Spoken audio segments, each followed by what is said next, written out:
Assalamualaikum warahmatullahi wabarakatuh.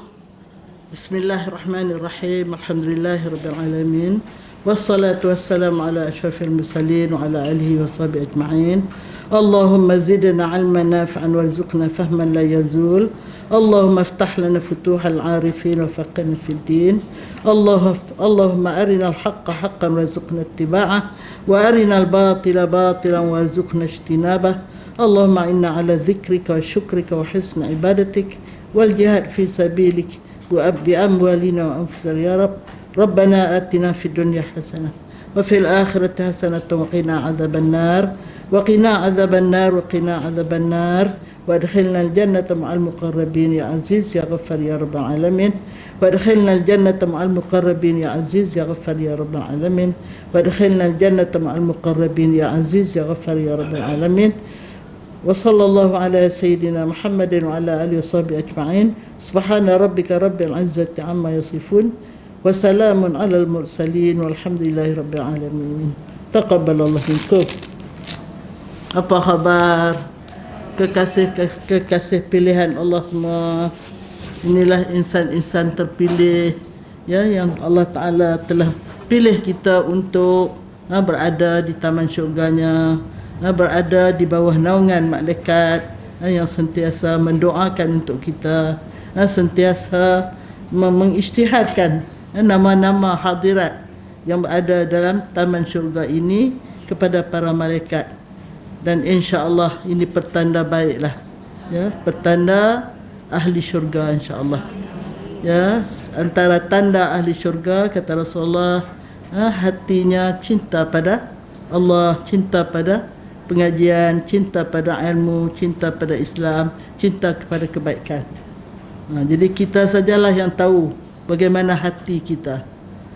Andainya hati kita belum mempunyai sifat tersebut, jadi kita doalah pada Allah banyak-banyak, minta Allah beri kita hati yang sentiasa cintakan Allah, sentiasa zikir pada Allah, sentiasa ingat pada Allah. Ya.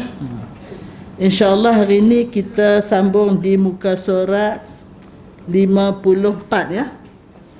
Jadi kita masih lagi membincang tentang bagaimana amaran ya, amaran Allah, amaran Rasulullah tentang orang-orang yang mencuaikan sembahyang, mengabaikan solat.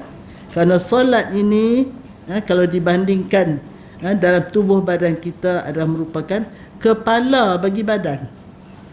Cantik bagaimana badan pun kalau kepalanya tak ada, boleh tak? Macam mana ya? Iman tu ialah nyawa. Sembahyang itu ialah kepala. Jadi sebab itu ditekankan sangat-sangat supaya setiap orang menjaga sembahyangnya, mendidik keluarganya supaya mendirikan sembahyang. Jadi kita di muka surat 54, perkara yang ke-26. Ya, orang yang meninggalkan sembahyang, mengabaikan solat akan menerima azab 2 kali ganda. Jadi saya cuba teliti kenapa dia 2 kali ganda. Kerana pertama sekali dia sendiri tidak solat. Yang kedua, dia tidak menjalankan tanggungjawab dia, memastikan orang-orang di bawah tanggungjawab dia tak solat. Anak dia tak solat, isteri dia tak solat. Tapi kalau isteri, suami itu susahlah ya. Kalau suami tak solat, sebenarnya bukanlah tanggungjawab isteri, tapi suami merupakan orang yang paling hampir dengan dia. Jadi dia kena berusaha juga supaya suami itu solat. Andainya dia tak mampu untuk menasihat suami, dia doa sajalah banyak-banyak, sembahyang hajat banyak-banyak supaya suami dia menjalankan salat. Kalau tidak, dia bersuamikan orang yang tidak ada kepala. Bayangkan suami tak ada kepala, macam mana ya? Jadi itulah, kena tiru Asyah lah. Asyah dia usaha, tetapi dia tak berjaya, tak apa. Allah tetap menerima usaha dia dan Allah tetap meletakkan dia di dalam syurga sebab dia telah usaha. Dan dia sanggup menghadapi ujian mati lah. Fir'aun bunuh dia kerana dia mempertahankan iman ya. Setelah Fir'aun tak berjaya memujuk dia, akhirnya Fir'aun ugut dia pun tak berjaya, akhirnya dia dibunuh, mati syahid dia. Masya Allah. Jadi yang ke-26 menerima azab 2 kali ganda. Wa'iyazbillah ya. Azab untuk dirinya, azab untuk orang-orang yang tidak dijalankan tanggungjawab membimbing mereka supaya sembahyang. Kemudian yang ke-27, pada hari kiamat dia datang dalam keadaan dibelenggu kedua-dua tangannya ke tengkok sambil dipukul oleh malaikat. Macam mana? Ni dia, tangan ni dibelenggu, di apa ni? Digari tangan dia ke tengkok sambil dipukul oleh malaikat. Bayangkan, kita ni kalau belenggu saja pun dah tak larat dah. Kena pukul pula. Yang pukul tu malaikat. Bagaimana kekuatan malaikat tu, Tuhan saja yang tahu. Takutnya ya Allah. Ya. Allah minta jauhlah. Kemudian yang ke-28, dibukakan untuknya neraka Jahannam. Kemudian dia masuk ke lapisan paling bawah di dalamnya dengan kepala dahulu seperti anak panah bersama Qarun dan Haman. Itu cara dia masuk tu. Pintu neraka dibuka dan dibalingkan, dilontar kepala dulu dalam keadaan bergari. Bayangkan. Allah. Hanya Tuhan sajalah yang tahu ya bagaimana azabnya ya orang yang tak sembahyang. Kalau kita ada sahabat-sahabat yang tak sembahyang, tolonglah sampaikan, tolonglah beritahu, mudah-mudahan mereka selamat. Ya, Masya Allah, sangat-sangat menggerunkan ya. Kemudian dijatuhkan ke dasar yang paling bawah. Hari itu saya sebut sedalam mana neraka tu, kalau digulingkan, digolekkan satu batu besar daripada tebing dia memakan masa 40 tahun untuk sampai ke dasarnya. Entah berapa ribu kilometer ke bawah. Itulah bagaimana dahsyatnya neraka ya. Yang ke-29, setiap suap makanan yang masuk ke mulutnya akan berkata. Nasi akan berkata, lauk akan berkata, kuah-kuah akan berkata. Apa katanya? Laknat Allah berkata, ni maknanya dia berdoa. Makanan yang nak dimakan oleh orang tak sembahyang ni akan berdoa, kata dia, laknat Allah ke atas engkau wahai seteru Allah. Ya, nasi kita menganggap kita seteru Allah. Kerana kita akan memakan makanan yang Allah sediakan. Kita ni bila kita mengadap satu portion, satu pinggan makanan, dalam tu ada beberapa benda, bahan yang Allah telah rancang berapa lama untuk lahirnya makanan itu dalam pinggan kita. Nasi yang kita makan tu bermula daripada beras. Siapa yang tanam beras tu? Siapa beras datang daripada padi? Siapa yang tanam padi tu? Berapa lama dia nak menghasilkan padi itu daripada mula benih sampai pokoknya naik, kemudian dia berbunga, kemudian dia buah, kemudian dituai, kemudian dihantar ke kilang, kemudian dimasukkan ke guni, dihantar ke kedai dan sebagainya. Jadi itu baru nasi. Kemudian kalau ayam, ayam yang dekat pinggan kita tu datang daripada mana? Siapa yang pelihara dia? Berapa lama pelihara? Berapa banyak makanan yang ayam tu perlu untuk membesar sehingga dia menjadi sesuai untuk disembelih dan sebagainya. Itu baru dua. Lagi ada lagi kuahnya, ada lagi santannya, ada lagi. Jadi ya Allah, setiap sayur lagi. Jadi setiap apa yang kita makan tu Allah rancang sudah berapa lama ya untuk menyediakan nikmat yang akan kita rasa. Tu baru makanan. Bagaimana dengan air kita minum? Siapa? Saintis mana boleh buat air? Walaupun dia tahu teori dua tu apa? Tu HO apa? Tak tahulah saya apa tak erti istilah-istilah ni. Jadi maknanya setiap titisan air itu merupakan nikmat yang tak terhingga. Itu digambarkan oleh penceramah. Dia kata kalau kita ni sedang dahaga, di dalam gelas ni ada satu segelas air, dan kita ditawarkan untuk beri dunia ini, tetapi kita sedang dahaga, kita nak pilih dunia atau kita nak pilih air? Itu. Tapi kita perasan tak berapa banyak air yang Allah sediakan untuk kita, sampai kita sampai ke kelas ini. Kita bangun pagi tadi, apa kita buat dengan air? Kita mandi, kita bersihkan badan kita, bersihkan, kita sediakan makanan, kemudian kita macam-macam minum dan sebagainya. Itu baru pagi ni. Sekejap lagi balik, berapa banyak air yang kita nikmati daripada anugerah nikmat Allah. Jadi jadilah kita orang yang sentiasa berterima kasih, sentiasa bersyukur. Minta Allah jadikan kita seorang yang mempunyai sekeping hati yang syakur. Apa dia syakur? Sentiasa rasa kita sedang nikmat Allah yang tak terhingga, dan jadi kita sangat-sangat berterima kasih. Cakap Melayu pun tak apa. Terima kasih ya Allah atas nikmat yang tak terhingga yang kau kurniakan kepada hamba yang kerdil ini, hamba yang dhaif ini, hamba yang miskin ini, hamba yang fakir ini, hamba yang jahil ini. Tapi engkau layan hamba dengan memberi nikmat yang tak terhingga. Terima kasih ya Allah. Jadi sebab itu dengan ucapan itu Allah kurniakan kita, bukan ucapan itu saja-saja, dikurniakan kita pahala yang tak terhingga apabila kita bersyukur dengan syukur yang tak terhingga. Ya Allah.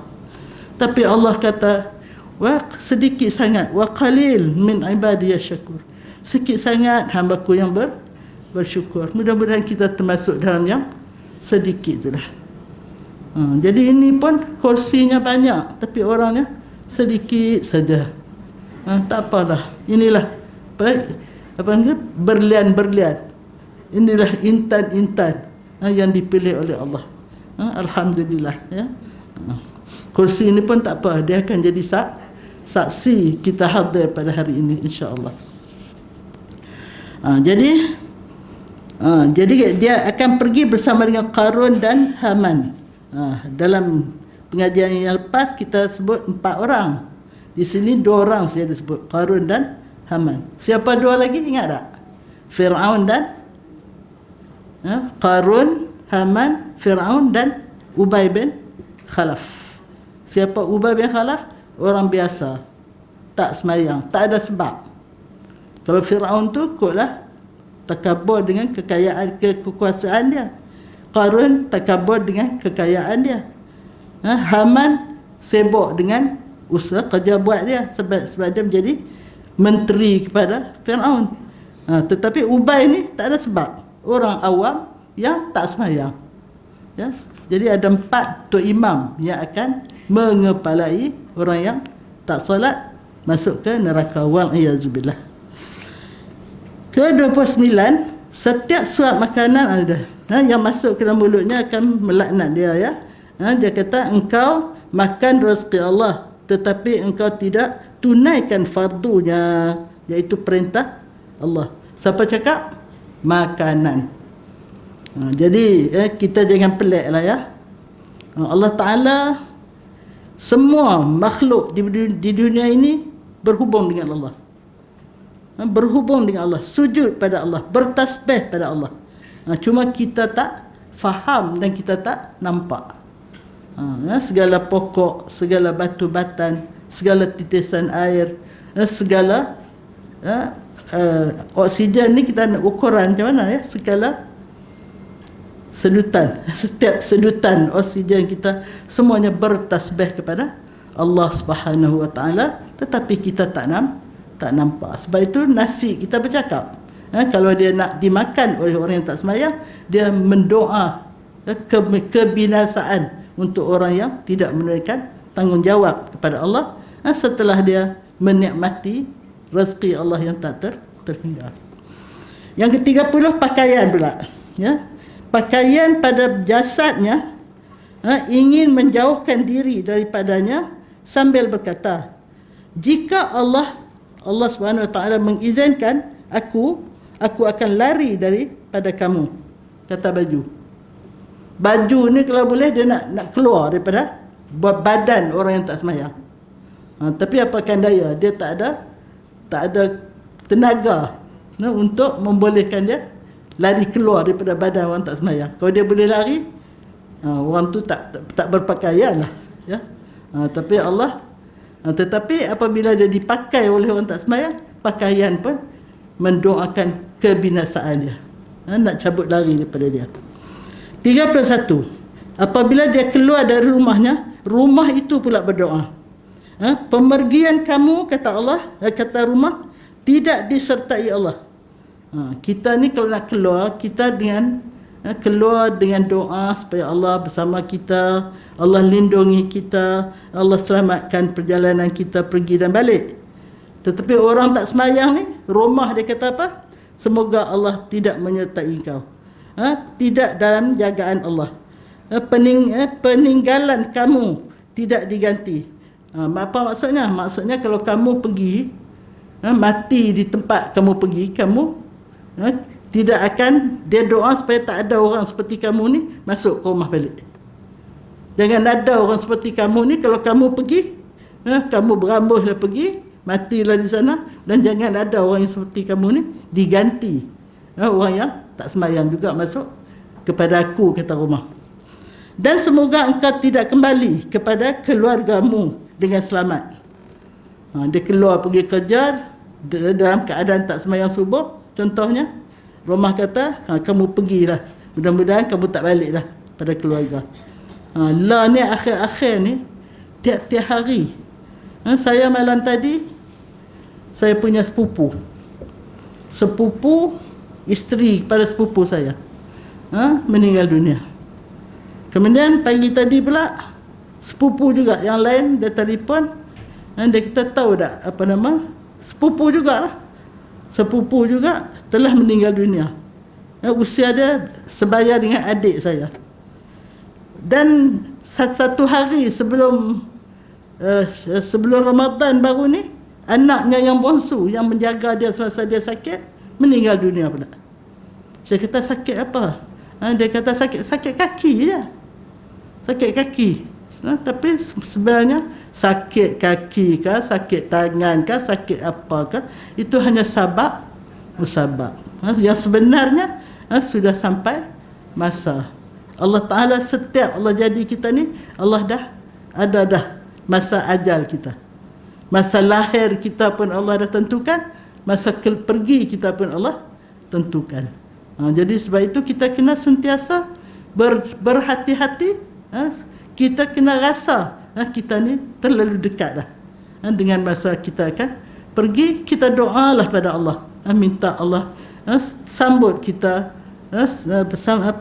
terima kita dalam keadaan husnul khatimah. Sangat-sangat takut, ya, kalau kita su'al khatimah, itu kita tidak ada daya upaya. Hanya Allah saja yang berkuasa menjadikan akhir kita ni husnul khatimah ataupun su'al khatimah. Tetapi kita kena usaha, ya, insya-Allah. Itu rumah, ya. Rumah akan mendoakan supaya kita tak baliklah kat dia, ya. Biarlah pergi, baik pergi, meninggallah tempat kau pergi. Yang ke-32, dilaknat semasa hidup dan selepas matinya. Maksudnya sepanjang hidup dia tu dia kena laknat. Apa laknat? Doa kecelakaan. Ya, rumah laknat, baju laknat, makanan laknat, bumi yang pijak laknat, udara yang dia bernafas pun laknat. Pendek kata, apa saja. Tilam yang dia tidur melaknat dia, bantal yang dia tidur melaknat dia, kain selimut yang selimut laknat dia. Pendek kata, apa saja dia sentuh daripada kepunyaan Allah di dunia ini, sedangkan dia tidak pernah terima kasih, tidak pernah menunaikan tanggungjawab yang paling top sekali, membuktikan kesyukuran dia, iaitu sembahyang, maka semua sekali melaknat. Sebab semua makhluk Allah ni sentiasa bertasbih, sentiasa bersujud pada Allah, ya. Kalau ada manusia-manusia yang ingkar, maka semuanya mendoa supaya kecelakaan akan menimpa orang itu. Wa'iyyazubillah. 33. Mereka yang tidak menyuruh ahli keluarganya, pekerja-pekerjanya. Ahli keluarga ni anak pinak kita, pekerja. Kalau kita sebagai bos, kita ada pekerja yang tak sembahyang, tapi bos sebab tak tahu saja. Kalau kita bos, pekerja tak sembahyang, kita ada authority untuk menegur dia. Jadi kalau kita biarkan saja dia tak sembahyang, maka kita akan dipertanggungjawab oleh Allah Subhanahu Wa Taala. Sahabat handainya, kita berkawan dengan orang tak sembahyang. Dengar tak cerita setan tumpang kabilah di padang pasir nak berjalan? Ada saya cerita tak? Belum. Di padang pasir, perjalanan berbahaya. Selalu ada penyamun-penyamun di padang pasir. Kalau seseorang itu nak berjalan, kalau dia keseorangan, dia kena tumpang kabilah, rombongan yang nak berjalan, nak pergi ke tempat yang sama tu. Satu hari satu kabilah dia nak berangkat ke satu tempat. Tiba-tiba datang seorang pakcik, dia kata, boleh tak saya nak tumpang? Saya nak tumpang untuk bersama-sama pergi. Dia pun tumpang lah. Jadi jalan sampai waktu makan berhenti makan, sampai waktu rehat berhenti rehat, sampailah ke tempat yang pergi. Dah malam dah. Jadi dia orang pun ajaklah pakcik yang tumpang tu bermalam bersama. Dia kata, minta maaf lah, saya takut nak bermalam dengan anda. Tahukah anda siapa saya ni? Saya ni ialah iblis, syaitan. Tapi dia merupa manusia. Ya, dia kata, saya ni sekali saja tidak sujud menghormati Adam, Allah laknat keluar daripada syurga dan laknat sampai hari kiamat, sampai selama-lamanya. Tetapi pada hari ini, sepanjang hari saya berkawan dengan rombongan ini, daripada pagi sampai malam, sudah 5 kali tak sujud pada Allah. Saya sekali je. Kamu semua ni 5 kali tak sujud pada Allah. Saya takut bala Allah turun, nanti kena saya sama, saya nak lari pergi ke lain. Itu dah. Itulah. Setan pun tahu. Tapi pasal apa dia tak mau bertaubat? Degil. Jangan jadi orang degil, ya. Degil, tak mau bertaubat, sanggup dilaknat oleh Allah selama-lamanya. Untuk dia senang hati, dia kata, aku tak mau seorang masuk neraka, aku nak goda sebanyak mungkin anak cucu Adam supaya bersama-samaku ke neraka. Jadi godaan dia yang paling top sekali, pertama, dia berusaha supaya kita tak solat. Yang kedua, dia berusaha supaya kita bergaduh. Supaya kita berkelahi antara satu sama lain. Yang paling dia suka sekali, pergaduhan antara suami dan isteri. Bila suami isteri bergaduh, dia akan mendapat taj. Apa dia taj? Mahkota. Akan diberi mahkota oleh bos dia kalau dia berjaya menjadikan suami isteri bergaduh dan membawa kepada perceraian. Itu paling dia suka. Jadi sebab itu, kita sebagai isteri, kalau sebagai suami pun, kalau ada titik-titik yang akan membawa kepada perselisihan, kita telan. Kita telan segala kemarahan kita tu, jangan kita keluarkan. Kalau kita nak tegur pun, tunggu minggu depan. Minggu ni kita nampak benda yang patut kita tegur, pada masa tu kalau kita tegur, kita akan kasar, kita akan melakukan sesuatu yang mungkin akan menggoreskan hati dia, maka tunggu minggu depan, slow talk dengan dia. Cakap elok-elok. Kalau cakap elok-elok, kadang-kadang sampai dia menitiskan air mata. Kalau isteri itu bijaksana, menegur secara yang baik, Allah ya. Tu. Jadi sahabat handainya dan sesiapa yang berdamping dengannya. Siapa sajalah. Sebab itu kita kena, kalau nak berdamping, nak berkawan rapat, carilah orang yang salihah, orang yang saleh. Ya, sebab apa? Orang berdamping dengan orang yang saleh ni salah satu daripada hujah yang membolehkan kita diterima oleh Allah sebagai orang yang layak masuk syurga. Ingat tak saya cerita? Satu orang bila ditimbang, dosanya lebih berat daripada pahala dia. Akhirnya Allah kata masuk neraka lah.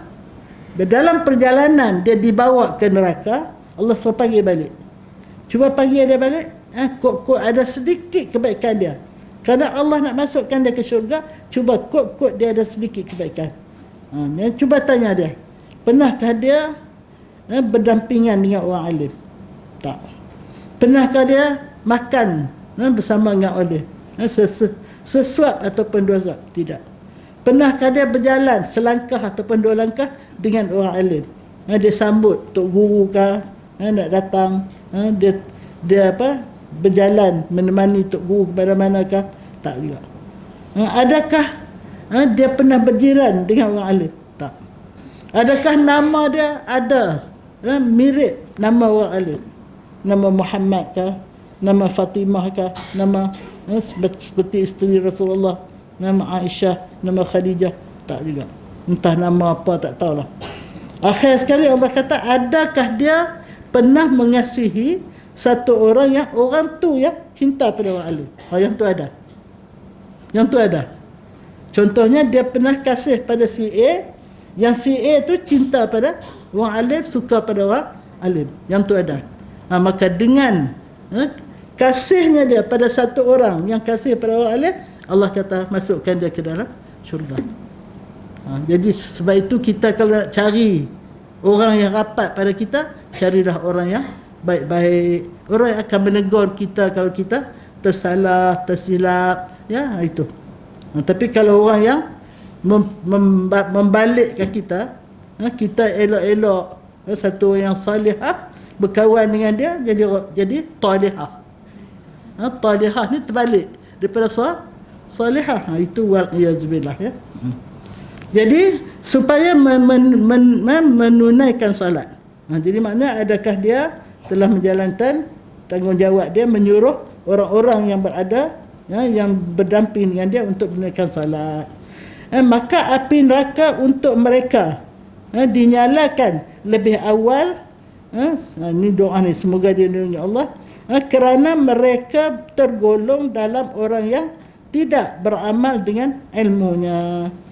Jadi maknanya dia akan dibakar oleh api neraka lebih awal daripada orang lain, kerana walaupun dia sembahyang tapi dia tak tunai tanggungjawab ilmu dia untuk menjalankan amar ma'ruf dan nahi munkar. Amar ma'ruf yang paling penting ialah supaya orang yang berada di samping dia tu menjalankan tanggungjawab yang paling utama, iaitu salat. Allahu Akbar. Minta Allah jauhlah, ya. Ini satu tanggungjawab yang berat ni sebenarnya. Ya. Bagaimanalah kawan kita? Saya ni duk buat fisioterapi. Ada dua budak fisio tu.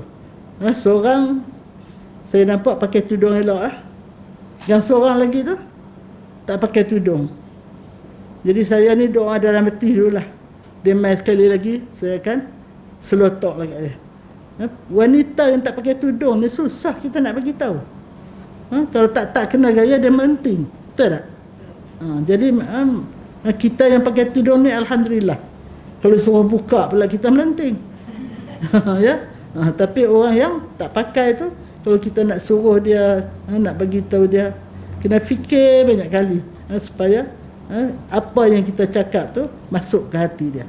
Ya, insya-Allah, ya. Tapi kalau kita tak mampu, hati kita jangan redha. Hati kita tidak redha melihat dia tak semayang, melihat dia tak tutup aurat, melihat dia tidak jaga mulut, melihat dia buat benda-benda yang dimurkai oleh Allah Subhanahu wa taala. Ke-34, Allah Subhanahu Wa Taala akan turunkan bala di bumi atau tempat yang penduduknya tidak mengerjakan solat, seperti bala gempa bumi, ditelan bumi, halalintar dan sebagainya. Jadi maknanya kalaulah seluruh penduduk tempat tu tak solat, akan diturunkan bala. Kalau ada seorang solat, mungkin yang seorang tu pun akan terkena juga. Sebab nikmat dia turun, dia tuju pada individu tertentu. Tapi bala bila turun, dia menyeluruh. Tapi yang berlaku di Indonesia dulu, di manakah? Di Palu. Jadi ada satu rumah tak terjejas. Rupanya tuan rumah tu seorang ibu tunggal. Dia tolong ajar mengaji Quran anak-anak di sekitar dia. Di perkampungan itu dia jadi tok guru Quran. Dia ajar secara percuma. Masya Allah. Ya, Tuhan tunjuk bagaimana hebatnya orang yang melakukan ibadat, melakukan berinteraksi dengan Al-Quran tu. Baru ni anak saya buat kenduri, dia nak pergi Mekah. 29 bulan ni dia dah bertolak, dia buat kenduri. Salah seorang yang hadir kenduri tu, dia kata, saya tengok satu hari tu di satu tempat lah, dia orang berhimpun untuk hari keluarga agaknya. Dia kata, saya tengok ayah cik, muka ayah cik ni bersinar-sinar. Ayah cik tu macam bapa saudara lah, ya. Bapa saudara dia, bapa saudara sabit kan, macam mana kan. Dia kata saya nampak muka ayah cik ni bersinar-sinar. Tapi dia diam saja, dia kata, dia tak cerita kat orang. Jadi siapa ayah cik ni? Bisan saya, tok bisan saya. Jadi saya tanyalah pada isteri dia, apa dia amalan ayah cik ni? Dia kata ayah cik ni lepas sembahyang Isya pukul 9 dia tidur. Dia bangun pukul 3 pagi, dia baca Quran. Seminggu khatam, tiap-tiap minggu khatam. Jadi maknanya bermulazamah dengan Al-Quran, membaca Quran, itu adalah suatu amalan yang sangat cantik, sangat indah. Dia kata nampak berseri-seri. Orang lain tak nampak macam tu, dia kata. Nampak bersinar wajahnya. Itulah. Jadi kita hendaklah disiplinkan diri. Setiap hari aku mesti baca Quran. Paling tidak baca satu muka surat. Paling tidak. Dan kalau duduk saya saja, kita baca apa ayat-ayat yang kita ingat. Baca Fatihah banyak-banyak, baca Qul Huwallah banyak-banyak, bacalah ayat kursi banyak-banyak. Semua ayat-ayat Quran tu hebat-hebat belakang. Ya, itu. Allahu Akbar. Ini semua-semua ni ada suatu cerita-cerita yang sampai pada kita ni, ada perancangan Allah. Allah rancang nak sampai ke telinga kita cerita-cerita yang boleh kita jadikan tauladan. Jadi sebab itu kita doa pada Allah. Begitu juga Dr. Sidi Fadil. Saya cerita lagi. Belum. Ketika dia di kapan, dibuka lah muka dia kan. Ada kawan dia snap. Dia ambil gambar wajah Dr. Sidi Fadil setelah dia di kapan, sebelum ditutup. Dia ni pada hari biasa orangnya apa dipanggil? Hitam manis. Hitam manis orangnya. Tapi wajah dia semasa dia orang snap, wajah yang akhir sebelum ditutup tu putih, macam pakai bedak. Masya Allah. Itulah, ya, hidup dia tu sentiasa dalam amar ma'ruf nahi mungkar. Dia kerja dia ajak orang pada kebaikan, dan dia pula seorang yang sangat pintar, sangat mahir.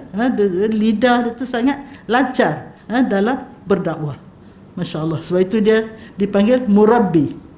Dalam abim dia tu dijadikan sebagai seorang murabbi ummah, ya. Masya Allah. Ke-35, jika orang yang salat Orang yang solat 34 kita baca belum?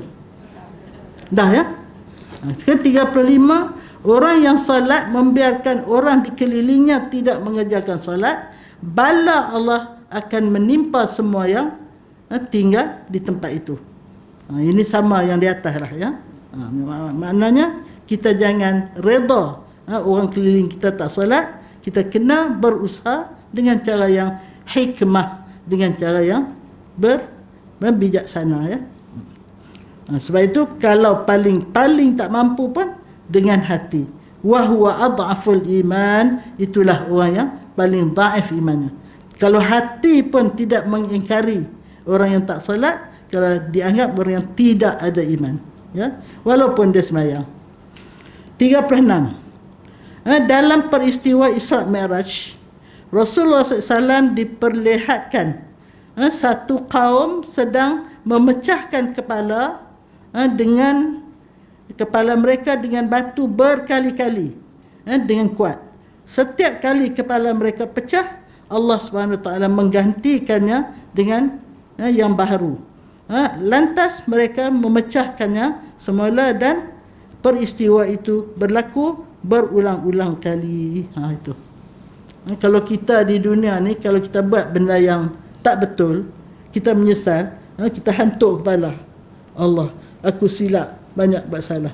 Jadi begitulah orang yang tak sembahyang esok, dia hantuk kepala dia ke batu, dia ambil batu, dia pecahkan kepala dia, kerana dia sangat-sangat menyesal, kerana dulu dia tak solat, dan setiap kali hancur, pecah kepala dia, Allah ganti dengan kepala baru. Dia akan terus menerus menjerit, beraung kerana kesakitan, tapi dia tetap juga memecahkan kepala dia. Ini kalau tak sembahyang. Lah ni musim PKP ni, orang yang tidak ada iman, tidak ada ilmu, dia rasa banyak tertekan, ada yang bunuh diri. Ada tak? Ada yang bunuh diri. Kalau dia bunuh diri, cara dia bunuh diri itu, dia akan terus melakukan cara itu di akhirat besok. Kalau dia tikam diri dia akan tikam terus menerus di akhirat besok, kalau dia tak bertaubat. Kalau dia makan racun, dia akan terus makan racun, menjerit sakit, tapi makan lagi. Jadi janganlah, jangan fikir bila bunuh diri selesai masalah. Bunuh diri, kita akan mengundang masalah yang lebih dahsyat lagi. Tertekan di dunia ni, tak ada kita duduk tikam diri. Jadi sebab itu orang yang bertakwa, orang yang salat, orang yang berdamping dengan Al-Quran, insya-Allah dia tidak akan sampai kepada suatu peringkat tertekan sehingga bunuh diri. Insya-Allah. Sebab itu kita sentiasalah berdoa pada Allah, sentiasa kita berada dalam keadaan yang didekati oleh Allah, mendekati Allah. Saya doa tuan-tuan ni minta sentiasa berada dalam wuduk. Orang yang sentiasa berada dalam wuduk, insya-Allah dia sentiasa bersama dengan malaikat menjaga dia. Kita disiplin diri, setiap kali batal wuduk, pergi bilik air, ambil wuduk baru. Kita ni air ada di mana-mana. Kalau Bilal setiap kali batal wuduk cari air nak ambil wuduk, kita ni air melimpah ruah di mana-mana. Tapi janganlah ambil wuduk membazir pula. Tak dapat pahala pula di situ. Kita ambil wuduk, kita buka kecil saja, setakat yang diperlukan. Saya pula ditakdirkan Allah, tempat ambil wuduk tu dia tak boleh besar, dia tak mau besar, air dia kecil je keluar. Jadi saya pun biar begitulah, tak mau baiki, biar. Itu Allah takdirkan begitu ya, supaya kita tidak membazir, insya-Allah. Kemudian yang ke-37, Allah SWT menyediakan neraka wail, fawailul lil musallin, untuk orang yang menundakan solat sehingga habis waktunya. Dia ni solat tapi tangguh, dah habis waktu, tak sedar ya. Kecuali jika dia bertaubat Neraka Wail ialah satu gaung di dalam neraka Jahannam yang jika ditolak bukit ke dalamnya, nescaya bukit itu akan hancur kerana tersangat panasnya. Bayangkan, suatu gaung yang sangat panas, bukit yang begitu kuat boleh hancur kerana panas. Bagaimanakah manusia? Allah.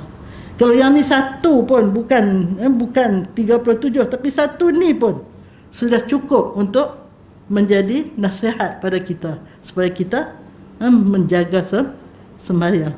Ini pula begitu banyak. Allahu Akbar.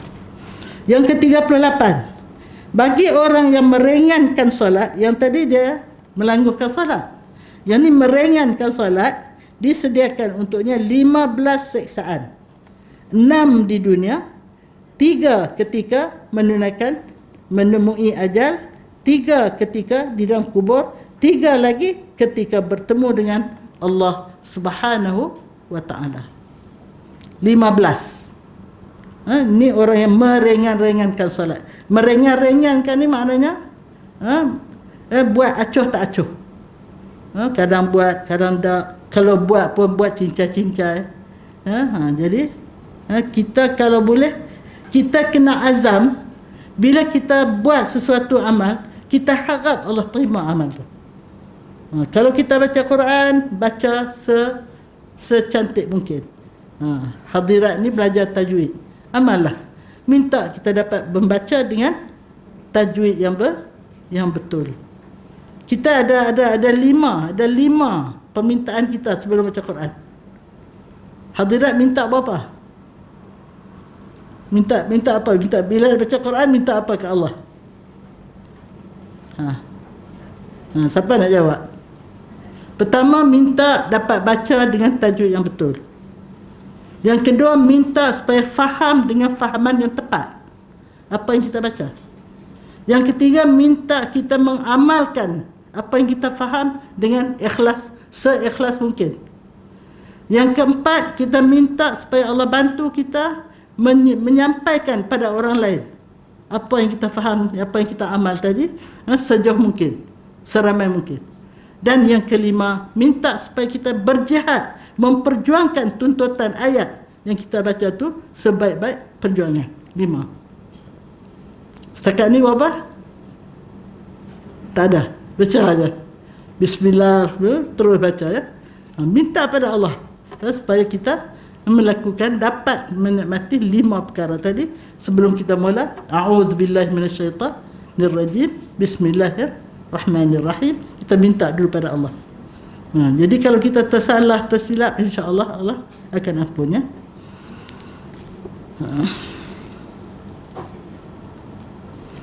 Kemudian yang ke berapa?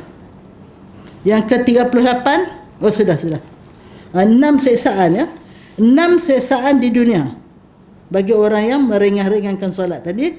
Pertama, dihilangkan berkat umur. Apa maksud berkat umur? Umur kita ni ada satu modal yang paling mahal, paling penting. Dengan ada umur ni lah kita boleh buat apa yang kita nak buat. Betul tak? Kalau sudah tak ada umur, nak baca satu subhanallah pun tak boleh dah. Jadi umur ni Allah Ta'ala memberi peringatan pada kita dalam surah Wal-As. Wal-As, demi masa. Apa itu masa? Itu umur kita lah. Innal insana lafi khus. Kebanyakan manusia menempah kerugian. Syekh Qutb kata, bagaimana kita nak melihat bagaimana keadaan manusia ni, kita letak diri kita tempat tinggi. Kita pandang ke bawah. Bila kita pandang ke pasar, apa orang yang di pasar tu buat? Dia ingat Allah tak? Punya bising di pasar tu, bising dengan berjual beli, bising dengan macam-macam. Berapa orang di pasar tu ingat Allah. Lihat pula di airport, lihat pula di taman permainan, lihat pula di tempat bola sepak, di stadium Bukit Jalil. Lihat pula dalam Night Club, lihat pula di Genting Highland, lihat pula di USJ Al-Falah. Al-Falah USJ 9. Jadi kita lihat ramai-ramai ni, banyak yang ingat Allah ke, banyak yang untung ke, banyak yang rugi. Banyak menempah ke rugian dalam dia menggunakan umur dia. Dia nak buat baik pun dia kira guna umur, dia nak buat jahat pun dia kira guna umur. Ya, saya dalam beberapa minggu yang lepas, cucu saya tengah malam, dia lari masuk bilik bapa dia, cucu perempuan, SPM umur berapa? SPM 15 ke berapa? 17. Oh, duk katakan muda ke. 17 dah cucu. Jadi dia ni tengah nak ambil SPM lah tahun depan, dia lari tengah malam. Pasal apa? Dia kata ada nampak orang suluh, orang naik atas bumbung, suluh ke bawah dengan torchlight. Jadi maknanya apa? Ada orang tengah duduk tidur, ada orang duduk tengah tahajud, yang dia duduk tengah merancang untuk mencurikan apa-apa, tak tahulah. Bila cucu saya buka lampu lari, dia pun bergegar cabut lari. Alhamdulillah.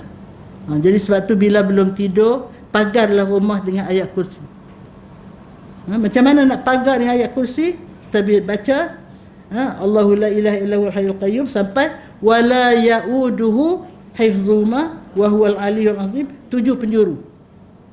Wala yauduhu hifzuhu wal azim.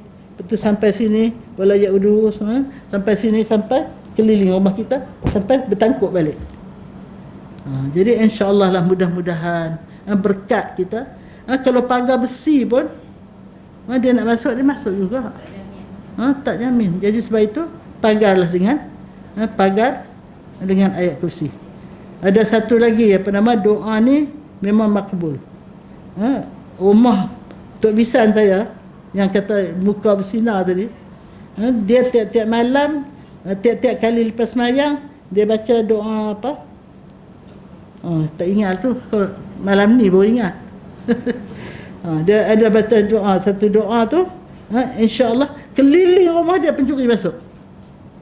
Rumah ni, tapi rumah dia alhamdulillah pencuri tak masuk, macam pencuri tak nampak. Ya, itu digombak, rumah dia digombak. Itulah. Itu doa khas kita minta, la ilaha illallah itu menjadi pagar rumah kita. Muhammad Rasulullah itu menjadi paku-paku untuk memasak pagar tadi. Ada lagi lah apa nama? Allahu Akbar. Tak ingat dah. Siapa ingat doa tu? Tak ingat dah. Nanti kali akan datang saya akan bacakan ya. Jadi Allah hilangkan berkat umur dia, maknanya dia menggunakan umur dia, makin dia berumur makin jauh pada Allah. Sebab itu apabila ditanya Rasulullah SAW, siapa orang yang paling baik dan siapa orang yang paling jahat, Allah kata orang yang paling baik orang yang Allah bagi umurnya panjang dan dia bertambah kebajikan. Itu orang paling baik. Orang paling jahat, dia umur panjang tapi bertambah maksiat. Itu orang paling jahat. Jadi umur kita ini perlu kita rancang. Nak rancang macam mana? Minta bantuan Allah untuk kita menggunakan umur untuk semakin berumur, semakin menambah kebajikan, makin nambah dekat pada Allah Subhanahu wa taala. Sebab itu doa dia, Allahumma rzuqni ghtinama khamsin qabla khamsin. Ayah ya Allah, rezekikan kepada hamba dapat merebut 5 sebelum datang 5. Apa itu 5? Muda sebelum tua, sehat sebelum sakit, berkaya sebelum miskin, lapang sebelum sibuk, hidup sebelum mati. Tak payah horai, Allah tahu. Doa pada Allah, ya Allah ya Tuhanku, bantu hamba supaya dapat merebut 5 perkara sebelum datang 5 perkara. Jadi kita bila kita berdoa macam tu, kita rasa sayang untuk membiarkan walaupun 1 detik, 1 minit umur kita tanpa kita buat apa-apa. Saya kalau nak basuh pinggan pun saya bawa iPad. iPad tu ada ceramah macam-macam. iPad tu pun dapat free. Pengajian di rumah saya, bila birthday saya dia bagi free iPad. Harga 1,000 lebih juga. 2 tahun tak pandai guna. Duduk je tengok je iPad. Lepas tu aku ni pasal apa? Barulah pandai guna lah ni, usung mana-mana. Usung nak pergi basuh pinggan bawa ke dapur. Nak pergi dalam bilik bawa dalam bilik. Sebab ceramah dia sangat-sangat banyak. Dari Indonesia, dari Malaysia, ceramah macam-macam lah. Sangat-sangat hebat. Isu semasa pun ada. Jadi kita kena juga kita mengetahui tentang isu semasa. Isu semasa sekarang ni kita sedang berada dalam zon peperangan apa? Perangan bukan. Perang COVID. Lepas ni dia akan datang jenis lain pula.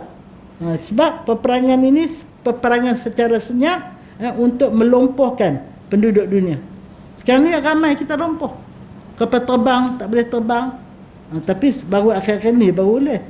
Tapi masih lagi kita berhadapan dengan ini kena pakai mask, kena berjarak dan macam-macam. Semayang tak boleh macam biasa.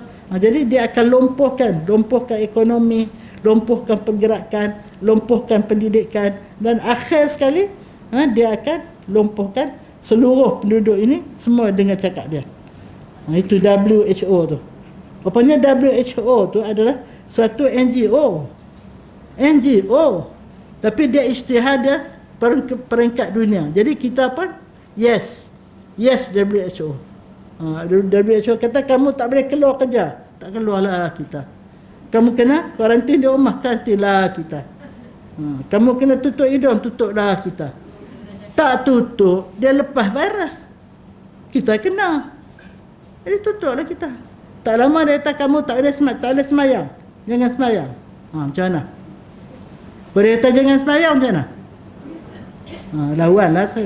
Masa tu lawanlah. Janganlah ya sampai melampau.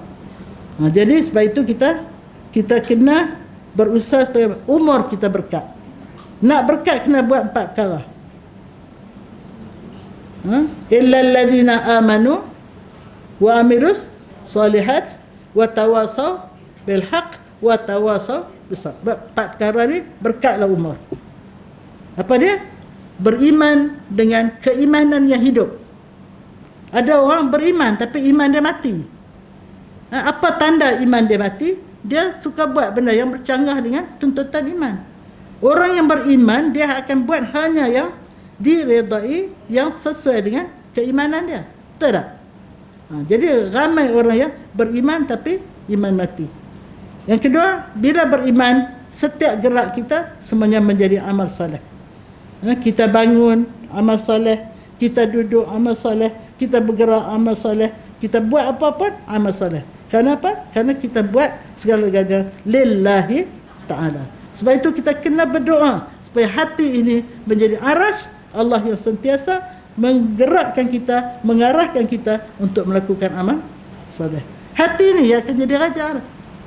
Jadi sebab itu hati ini kena setiap hari kita bercakap dengan dia. Kita bersihkan dia. Ya, amal soleh. Yang ketiga ialah kita watawasaw bil haq. Kita kena pesan memesan. Kalau saya melalui pengajian ini, saya berpesan. Hadirat balik ke rumah dengan kawan-kawan, dengan keluarga, dengan suami, dengan siapa-siapa pun kita sampaikan, sampai menyampaikan supaya kita menjalankan tanggungjawab kita. Pesan memesan dengan kebaikan. Dan yang ketiga, pesan memesan dengan kesabaran. Nak buat benda baik ni kena sabar. Nak menjadi orang yang baik pun kena sabar. Nak menjadi orang yang menjunjung perintah Allah pun, menjauhkan larangan Allah pun kena sabar. Kita nak sampaikan pada orang kena sabar. Dan kita kena sabar melakukan amal soleh ni sampai ke akhir hayat kita. Setengah ulama-ulama orang saleh ni dia rasa Dia rasa beruntungnya mereka yang dapat meninggal awal dan dalam keadaan husnul khatimah. Kita ni tak tahulah bagaimana kita. Rindu tak kita kepada mati? Siapa rindu untuk mati? Tak. Takut untuk mati. Amalan tak cukup. Tetapi sebagai orang yang sentiasa berusaha untuk melakukan kebaikan, dia juga rindu untuk mati. Sebab dengan mati itu dia bertemu dengan Allah Subhanahu Wa Taala, bertemu dengan kekasih yang selama ni dia bercakap dengan begitu rapat sekali. Bila kita bercakap dengan Allah? Dalam salat. Allah sangat rapat dengan kita, lebih rapat daripada diri kita sendiri, lebih rapat daripada orat merah kita. Jadi sebab itu khusyukkanlah salat kita, rasakanlah kita sedang berada dengan Allah, bercakap, berbisik-bisik dengan Allah, dan kita sentiasalah meletakkan azam kita untuk melakukan ibadat yang terbaik supaya diterima. Jangan buat cincai boncai, asal buat. Asal buat. Kalau nak baca Quran pun baca dengan cara yang terbaik, dengan doa tadi. Kalau nak datang kelas pun datang kelas dalam keadaan yang sebenar-benar ikhlas untuk mencari ilmu, untuk berada di taman syurga, untuk mengamalkan ilmu, untuk menyebarkan ilmu yang kita dapat itu. Dapat sikit kita amal sikit, dapat banyak kita buat banyak, insya-Allah. Itu orang yang umurnya berkat. Saya heran tu. Imam Nawawi yang umur 45 tahun. Dia sudah meninggal, tetapi dia meninggalkan dia punya kitab-kitab dia, hasil dia punya terlalu banyak. Begitu juga Imam Ghazali, Imam Syafi'i, muda-muda meninggal, tapi ya Allah, kitab dia kita nak baca tak dapat. Bagaimana yang orang menulis? Itulah berkat umur, barakatul umri. Minta Allah berkatkan umur kita, insya-Allah.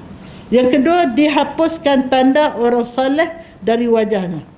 Orang saleh ni dia wajah dia berlainan. Saya tengok satu dialog antara seorang tok guru dengan tok guru Kristian. Saya tengok gambar dua-dua tu, ya Allah. Yang tok guru Islam ni muka dia ceria. Yang Kristian tu muka dia sebam, tak sebam. Tak ada cahaya, tak ada nur. Jadi insya-Allah muka orang yang orang solat ni ialah dalam keadaan bercahaya. Kalau nak paling bercahaya, ambillah wuduk sebelum azan. Azan tu kita dah ada dalam telekung dah. Dah ada dalam saf dah. Itu cahaya dia bersinar seperti matahari, masya-Allah. Yang ketiga, dihapuskan pahala bagi semua amalan yang lain. Sebab apa? Awwalu ma yuhasabul abdu as-salah. Awal yang dihisap terhadap seorang hamba tu ialah salat. In salahat salaha sa'iru amali, wa in fasadat fasada sa'iru amali. Kalau bagus salat, yang lain diterima dengan baik. Kalau rosak salat, yang lain dikaji sehalus-halusnya dan akhirnya akan ditolak. Wal iyazubillah. Sebab apa? Amalan kita ni kalau dikaji halusi, jumpalah yang ni tak betul, yang ni tak betul, yang ni tak betul, akhirnya ditolak oleh Allah SWT. Jadi kita kena jaga fail pertama yang akan dicek. Bila fail pertama tu yes, yang lain pun bagus. Macam custom lah. Kalau check bag yang pertama jumpa dadah, dia akan korek sampai ke dalam perut. Betul tak?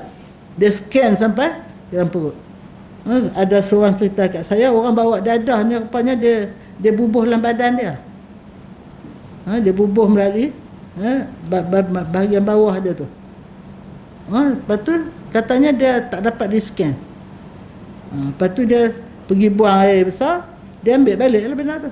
Ya Allah, punya kotornya perangai orang dadah ni, ya, masya-Allah. Yang ke berapa C? doanya tidak diangkat ke langit. Maknanya dia berdoalah, minta berdoa, Allah tidak akan, malaikat tak angkat ke hadarat Allah. Maknanya doanya tak terangkat. Mintalah doa tak terkabul. Tiada apa tu? Tiada bahagian untuknya daripada doa orang-orang yang soleh. Kita ni berada seluruh dunia ni, kita saling doa mendoa. Apa dia? Masa kita baca tahiyat, kan? Apa dia kita baca? Assalamu alayna wa ala ibadillahis salihin. Jadi siapa ibad as-salihin? Orang sembahyang. Kalau kita tak sembahyang, kita tak soleh, kita toleh wal iyaz-billah. Jadi kalau kita sembahyang, Nabi pun doa untuk kita, sahabat pun doa untuk kita, sama-sama orang beriman pun doa saling doa mendoa. Masya-Allah. Keluar rohnya dari jasad tanpa iman. Dia keluar tanpa iman. Orang beriman dia akan menunaikan sembahyang dengan baik. Dah 10, dah 11 10 dah. Jadi kita berhenti takat tu. Nanti kita sambung tentang 3 siksaan ketika dia nak meninggal. Nak meninggal pun dia akan diseksa juga, ya. Wal iyazubillah. Jadi mudah-mudahan apa yang kita bincang pada hari ini menambahkan kuat kita untuk memperelokkan solat kita, untuk menjaga solat keluarga kita, menjaga solat sahabat-sahabat kita, dan khususnya pembantu rumah kita. Pembantu rumah ni biasanya dia tak ada ilmu. Dia datang dalam keadaan tidak ada ilmu, kita bimbinglah dia. Kalau dia tak semayang, ajar dia semayang. Tak tutup aurat, ajar dia tutup aurat. Kerana dia bukan mahram dengan suami kita dan sebagainya. Itulah. Jadi kita akhiri dengan tasbih kafarah, surah wal asri dan doa. Subhanakallahumma bihamdika asyhadu an la ilaha illa anta astaghfiruka wa atubu ilaik. Bismillahirrahmanirrahim. Wal 'asr innal insana lafi khusr illa alladhina amanu wa 'amilus salihat wa tawasaw bil haqq wa tawasaw bis sabr. Bismillahirrahmanirrahim. Alhamdulillahirabbil alamin. Wassalatu wassalamu ala asyrafil mursalin wa ala alihi wa sahbihi ajma'in. Allahumma inna nas'aluka ilman nafi'an wa rizqan halalan wa amalan salihan maqbulan ya Allah. Ya Allah, ya Tuhan kami memohon pada Engkau ilmu yang memberi manfaat, kami mohon pada Engkau umur yang diberkati, kami mohon pada Engkau ya Allah hati yang ikhlas, seikhlas-ikhlasnya, dan mohon pada Engkau ya Allah kami dapat merebut 5 perkara sebelum datang 5 perkara. Semoga kami menjadi orang yang menyesal dahulu dan tidak menyesal kemudian. Ya Allah, ya Tuhan kami, jadikanlah hamba-hamba kami ini hamba-hamba yang Engkau redai, hamba-hamba yang Engkau kasihi, hamba-hamba yang Engkau rezekikan kepada kami syurga firdaus Engkau. Bantulah kami ya Allah untuk mendapat keistimewaan masuk syurga tanpa hisab, tanpa azab. Hasbunallah wa ni'mal wakil, wa la hawla wa la quwata illa billahil aliyyil azim. Rabbana atina fid dunya hasanah wa fil akhirati hasanah wa qina azaban nar wa adkhilna al-jannata ma'al muqarrabin ya aziz ya ghafar ya rabbal alamin. Wa sallallahu ala sayyidina Muhammad wa ala alihi wa sahbihi ajma'in. Subhana rabbika rabbil izzati amma yasifun wa salamun alal mursalin walhamdulillahi rabbil alamin. Taqabbalallahu minkum.